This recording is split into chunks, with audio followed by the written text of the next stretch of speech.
Hello students, how are you? Are you fine? I hope you are fine.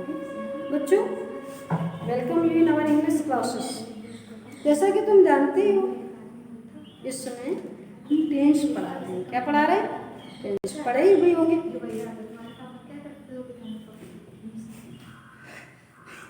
जैसा कि तुम पहले से पढ़ रहे हो, लगातार हम पढ़ा रहे हैं। टेंस मीन्स होता है काल।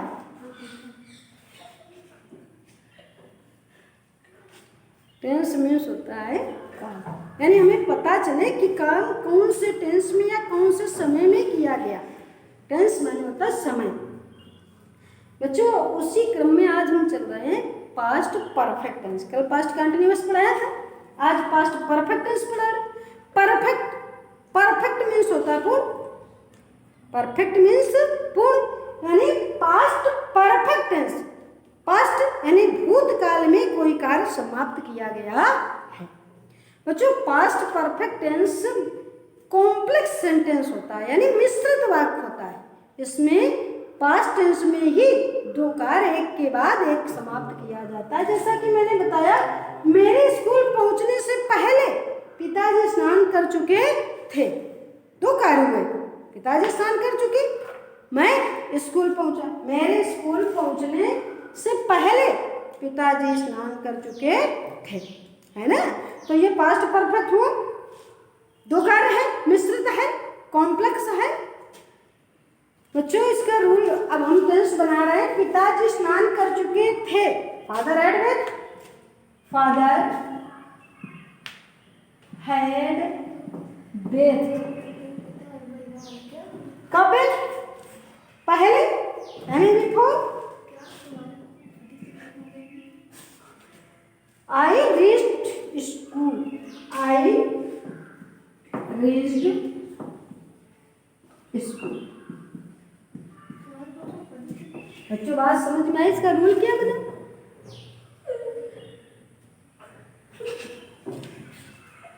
इसका रूल क्या बना? सब्जेक्ट है तो हम इसी में देख लेते, subject plus HV head plus ME third. Perfect है तो एमई थर्ड है, हमेशा याद रखना। यदि कहीं भी हमने परफेक्ट टेंस किया है तो एमई थर्ड का ही हमें प्रयोग करना होगा। सब्जेक्ट प्लस एचवी है प्लस एमई। एमई बच्चों मालूम है, मेन वर्ब। एमई मतलब मेन वर्ब।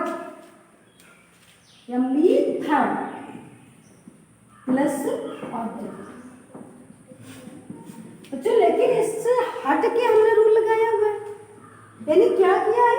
हैड बेथ तो लगा दिया, ये तो सही है, लेकिन फिर हमने लिखा बिफोर, आई, ये सब क्या है? हाँ बच्चों, जब पास्ट परफेक्ट टेंस में एक साथ दो कार्य होते हैं, है ना, और दोनों पास्ट में होते हैं एक के बाद एक, तो इसके लिए हमारा रूल कहता है जो कार्य पहले समाप्त होता है उसे पास्ट परफेक्ट में, और जो बाद में समाप्त होता है उसे पास्ट इंडेफिनिट में बनाते हैं। बात समझ में आई? जो कार्य पहले समाप्त होता, पहले क्या हुआ? पिताजी ने स्नान कर ली, पिताजी स्नान कर चुकी, और मैं स्कूल पहुंचा। मैं स्कूल बाद में पहुंच पाया, यानी मेरे स्कूल पहुंचने से पहले पिताजी स्नान कर चुके थे। अर्थात जो कार्य पहले समाप्त हुआ है उसे पास्ट परफेक्ट में, और जो बाद में समाप्त होगा उसे पास्ट इंडेफिनिट में बनाते हैं। लेकिन दोनों सेंटेंसों को जोड़ेगा कौन? इसके लिए बच्चों बिफोर या आफ्टर, यदि बाद होता तो हम आफ्टर लगाते, यदि पहले है तो बिफोर का प्रयोग करते। लेकिन बच्चों, एक चीज और ध्यान रखनी, जो कार्य, जैसे हमने वाक्य बोल दिया वर्षा समाप्त होने के पश्चात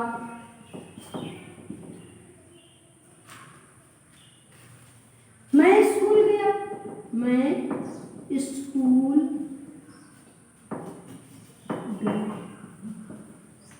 बच्चों जब गया था या गया, वर्षा समाप्त होने के पश्चात मैं स्कूल गया। जब बच्चों पश्चात या बाद आ जाए तो हम पास्ट इंडेफिनिट वाला वाक्य पहले बनाएंगे। पश्चात पास्ट इंडेफिनिट वाला वाक्य पहले बनाएंगे, है ना। तो I went to school, I went to school after the rain had stopped, the rain had stopped. बच्चों बात समझ में आई? यानी वाक्य में जोड़ने के लिए कनेक्टर हमें बिफोर और आफ्टर की जरूरत तो पड़ी, लेकिन बिफोर कहाँ लगाया और आफ्टर कहाँ लगाया। यदि वाक्य पहले है, वाक्य में यदि पहले दिया हुआ है तो बिफोर का प्रयोग करेंगे, और यदि पश्चात दिया है या बाद दिया है तो हमें पास्ट इंडेफिनिट वाला वाक्य पहले बनाना है और पास्ट परफेक्ट वाला वाक्य पीछे ले जाना है। ओके, ये बात समझ में आ गई?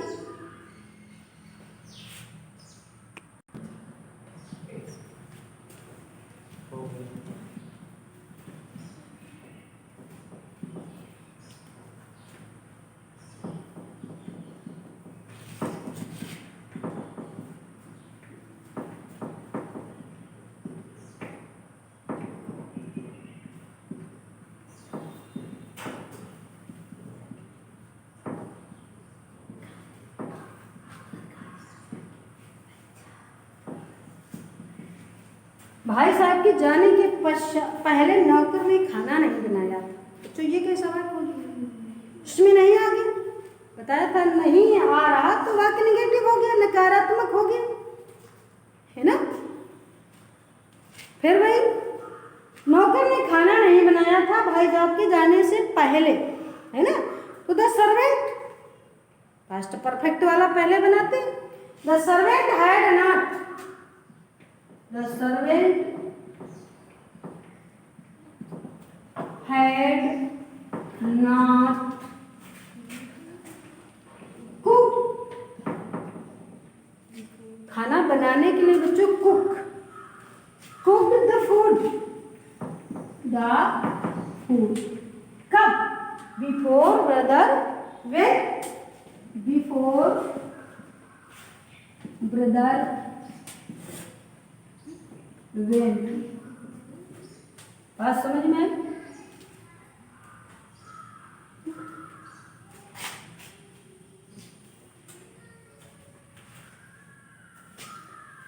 बात समझ में आई? क्या हुआ rule? Subject plus HV had not plus method plus object. क्या रूल हुआ? Subject plus HV had not plus MV third plus object, आगे बिफोर इत्यादि। लेकिन अगर हम चाहें तो इसी टेंस में लिख सकते हैं। क्या लिखें? Subject plus HV double HV करते डिड भी, डिड नॉट का है। जब हम बाद वाला वाक्य बनाएंगे तो पहले डिड नॉट का हमें प्रयोग करना होगा। जैसे हमने वाक्य बोला मेरे स्कूल जाने के बाद बारिश नहीं हुई थी। मेरे स्कूल जाने के बाद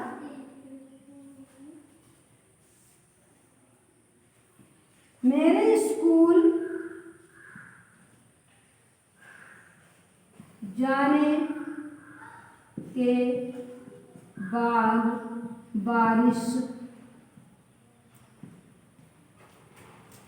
बारिश नहीं हुई थी।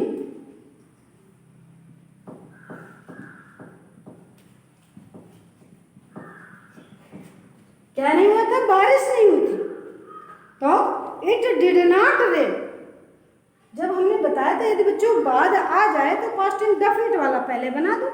तो it did not rain,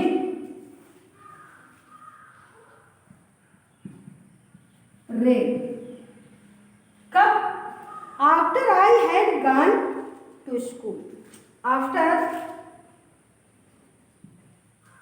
I had not gone to school. बात समझ में आई?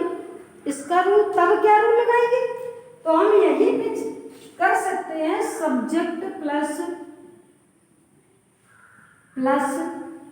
HV, डिड नॉट और हैड नॉट दोनों लिखनी है हमें कई जगह। क्यों डिड नॉट क्यों लिखनी है?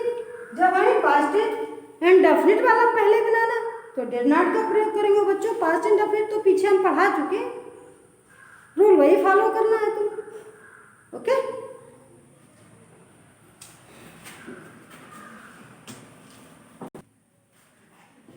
बच्चों अब आया इंट्रोगेटिव सेंटेंस।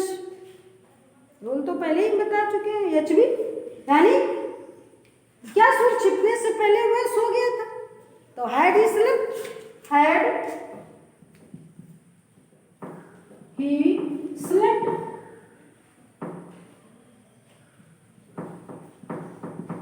कब?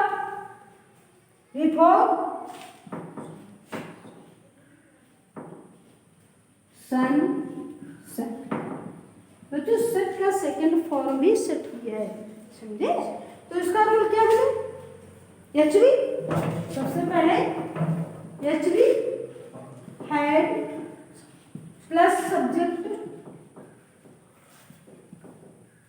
प्लस एमवी थर्ड प्लस अन नहीं अदर। ठीक, बात समझ में आई? पहले हमने रूल लगा दिया एचवी, फिर सब्जेक्ट, फिर थर्ड फॉर्म, फिर बिफोर करके पास्ट इंडेफिनिट वाला टेंस बना दिया। रूल तो मालूम ही है पास्ट इंडेफिनिट के, है ना? जैसे बात आ गया कि चपरासी के जाने के पश्चात मैनेजर साहब ऑफिस पहुंच गए थे। क्या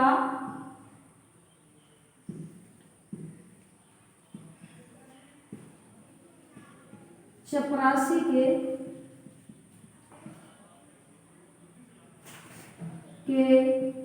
जाने के पश्चात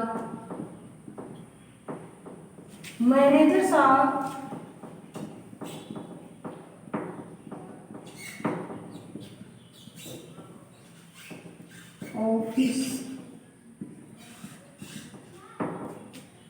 पहुंच गए थे।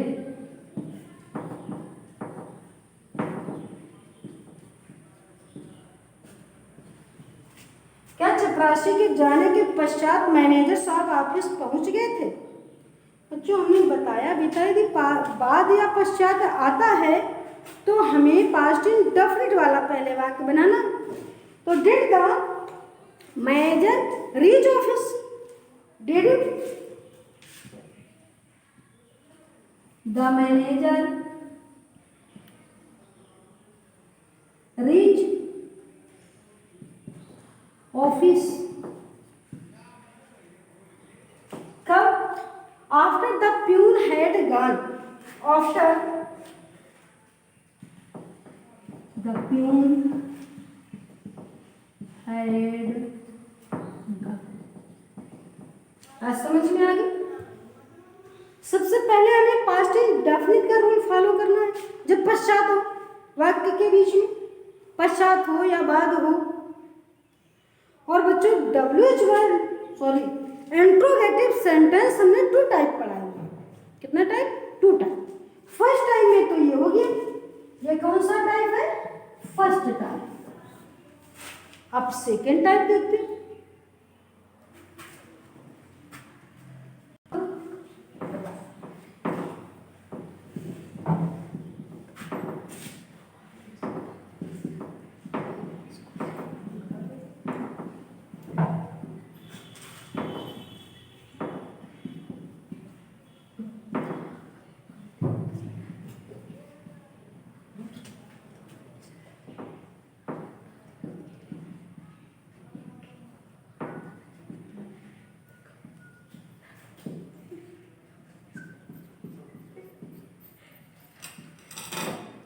वर्षा समाप्त होने से पहले कितने विद्यार्थी कॉलेज पहुंच गए थे?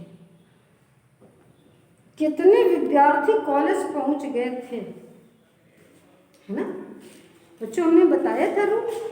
सबसे पहले सबसे पहले WH, फिर HV और फिर सब्जेक्ट, है ना, पीछे चला गया सब्जेक्ट। तो पहले हमें WH वर्ड क्या दे रहा है? कितने विद्यार्थी। बच्चों जब कितना कितनी आता है तो हमें ऑब्जेक्टिव इसी जगह पे लिखना होता है, यानी सब्जेक्ट हमारा वही रहेगा, कितने विद्यार्थी। तो how many students, how many students had reached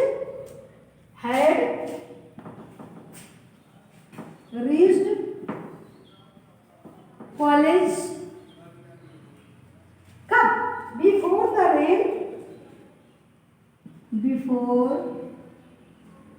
rain stopped. The rain stopped. आज समझ में आया? रूल क्या हुआ? WH प्लस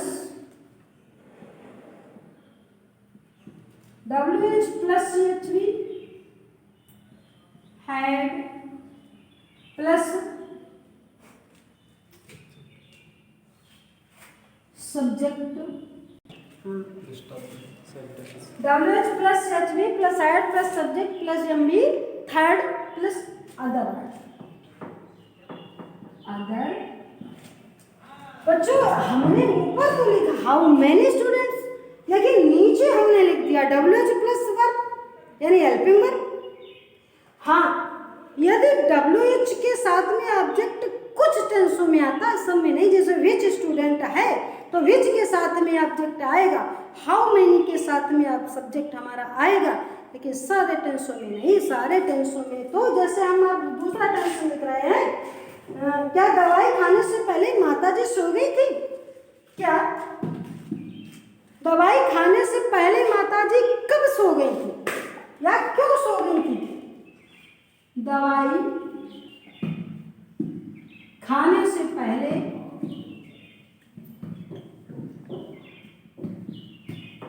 माताजी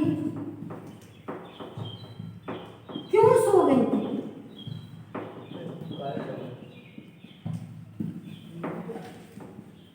है ना? तो यहाँ पे तो WH क्यों है? क्योंकि साथ में सब्जेक्ट तो नहीं लिखना, है ना? तो भाई had mother slept कब? Before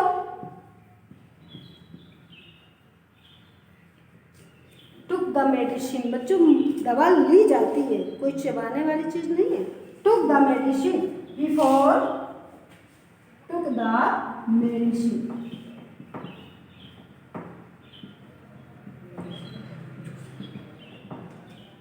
ओके, बात समझ में आए? इधर हाउ मेनी स्टूडेंट्स, यहाँ पे हमने सब्जेक्ट पहले ही साथ में ले लिया, और यहाँ पे WH plus head plus subject, है ना? तो ये रूल अलग है। हाउ मैनी और विच के साथ में सब्जेक्ट साथ में रहता है हमेशा, अन्य टेंसों में ऐसा नहीं होता है। ओके बच्चों, ये समझ में आया? हमें उम्मीद है ये टेंस तुम्हारे समझ में आ गए। अगर नहीं आए हैं तो तुम कमेंट करके या हमसे पूछ सकते हो डायरेक्टली। ओके, आज की क्लास यहीं तक।